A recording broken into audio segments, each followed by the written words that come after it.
Thutha wa Arutwo gukua 25 gukoma thibitari na makiria ma Arutwo 500 gwikora na mathina mada kurumirira mututhuko wa gutahika na kuharwo gugikuirwo mai matari matheru hamwe na irio.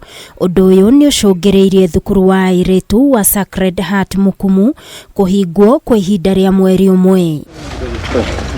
Kwerikanite Arutwo yeri marakuire kumana na bacteria ciumanite na mai kana irio, na Arutwo kuma thukuru-ini uyu makoretwo makirigitirwo thibitari-ini munene wa Kakamega hamwe na St Elizabeth Mukumu Mission Hospital.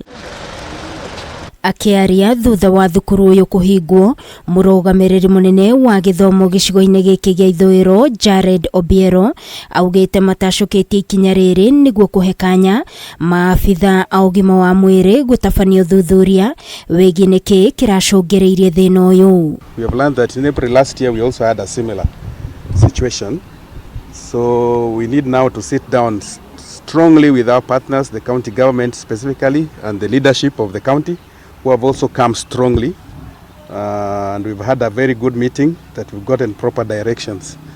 And I think it's in the interest of the child and interest of our school. Senator wa Kakamega Boni Halwale ni orotete urugamiriri wa thukuru uyu akiuga riri tirita ria mbere thukuru uyu rekora thina-ini ta uyu, na mwaka muhituku ni maheirwo mitaratara iria mabatie kurumirira niguo kuhitana na thina ta uyu no ndiarumireirwo.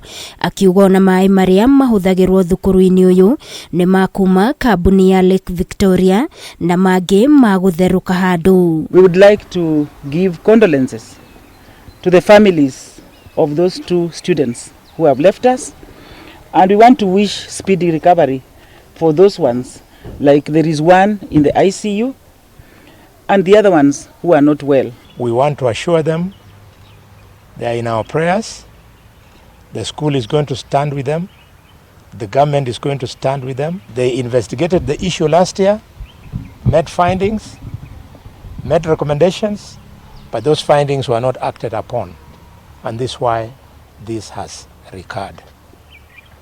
In short, I'm saying it is failure of the administration. Governor wa county no Fernandes Barasa augite itacokia ria kuhinga thukuru uyu rikinyanirio thutha wa miario na kuiguithania gatagate ka nyiti itemi matiganite. Samples were taken to Kameme laboratory for investigations.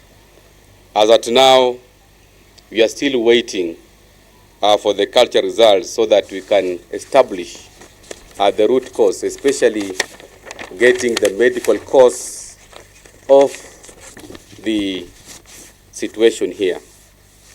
Apart from that, we also took some water samples which have been taken for investigation. And so far, the water samples have been declared safe. Kwerikanite Arutwo thukuru-ini uyu makoretwo makireirio njuru hamwe na kunywa mai matare matheru. Ngiribotera Kameme TV ni njitagwo Wangui wa Muiruri.